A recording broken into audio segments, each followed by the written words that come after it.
கடைசி ராசி மீனம். ஒவ்வொருத்தவங்களும் நான் தான் கடைசி, எனக்கு எப்பப்பா சொல்லுவீங்கன்ற ஒரு பெரிய எதிர்பார்ப்புல இருந்திருப்பாங்க. மீனம் அப்படிங்கிற பட்சத்துல இந்த தமிழ் புத்தாண்டுல இருந்து இந்த விஷயங்களை எதிர்பார்க்கலாம் அப்படின்னா என்ன சொல்லலாம் பஞ்சநாதன் சார்? அதாவது ஜென்மத்தில் சனி பகவான்மா, இந்த பராபவ வருஷத்தில் நம்ம பார்க்கும்போதே கிரக நிலைகளை பார்த்தோம்னா மீனராசிக்கு ஜென்மத்தில் சனி பகவான். நம்ம ராமலிங்க ஐயா அழகாக சொன்னாங்க, ஒரு கண்டிப்பான வாத்தியார் கூடவே வராரு அப்படின்னாங்க. அதுதான் உண்மை. இந்த சனி பகவான் லாபாதிபதி. மீனராசிக்காரங்களுக்கு அவர்தான் விரையாதிபதி, அவர்தான் லாபாதிபதி. நிறைய பேருக்கு ஒரு புதிய வேலையை கொடுப்பார், ப்ரமோஷனை கொடுப்பார், டிரான்ஸ்ஃபரை கொடுப்பார், வாழ்க்கையில் உயர்த்துவார்.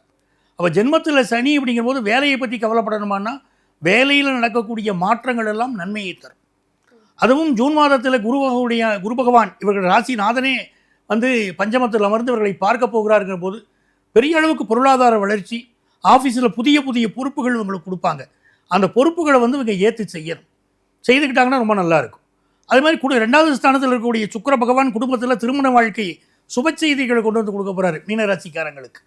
இவங்களுக்கு எப்படி இருக்குன்னு பார்த்தீங்கன்னா, 7ஆம் இடத்திற்கு அதிபதி, 9ஆம் இடத்திற்கு அதிபதி, 11ஆம் இடத்தின் அதிபதி 3 பேரும் ஒன்று சேர்ந்துட்டாங்க இவங்களுடைய ராசியில். அப்போ நல்ல திருமண விஷயம் என்பது கூடி வருகிறது. நல்ல ஃபாரின் ஆப்பர்ச்சுனிட்டி மீனராசிக்காரங்களுக்கு கூடி வருது. வெளிநாட்டில் போய் வேலை செய்கிறது, வெளிநாட்டு ஏற்றுமதி இறக்குமதி தொழில் செய்வது, மல்டிநேஷனல் கம்பெனியில் வேலை கிடைப்பது, அதெல்லாம் மீனராசிக்காரங்களுக்கு இப்போ நடக்கும். ஸோ சுபமான செய்திகள், நல்ல செய்திகள், வாழ்க்கையில் முன்னேறக்கூடிய அமைப்பு வருது. முதல் திருமணம் பாதிக்கப்பட்ட பலருக்கு இப்பொழுது 2வது திருமணம் கூடி வந்துடும். அப்போது ராசியில் இது 7, 9, 11 அதிபதிகள் சேர்த்திருப்பது இன்னொரு திருமணத்தவர்களுக்கு கொண்டு முதல் திருமணம் முறிவுற்று இருந்தால் அடுத்த திருமணத்தை கொண்டு கொடுக்குது. அது நல்ல விஷயம். அதே மாதிரி இவர்களுக்கு குரு பகவானுடைய 5ஆம் இடத்து அமர்வு அப்படிங்கிறது குரு பலம் வருது, கல்யாணம் கூடி வந்துடுது. குரு பலம் வருது, நல்ல முறையில் இவங்களுக்கு குழந்தை பாக்கியம் எதிர்பார்க்குறவங்களுக்கு குழந்தை பாக்கியம் செய்தி வருது. இது எல்லாமே பெரிய வளர்ச்சியை நோக்கி செல்கிறது.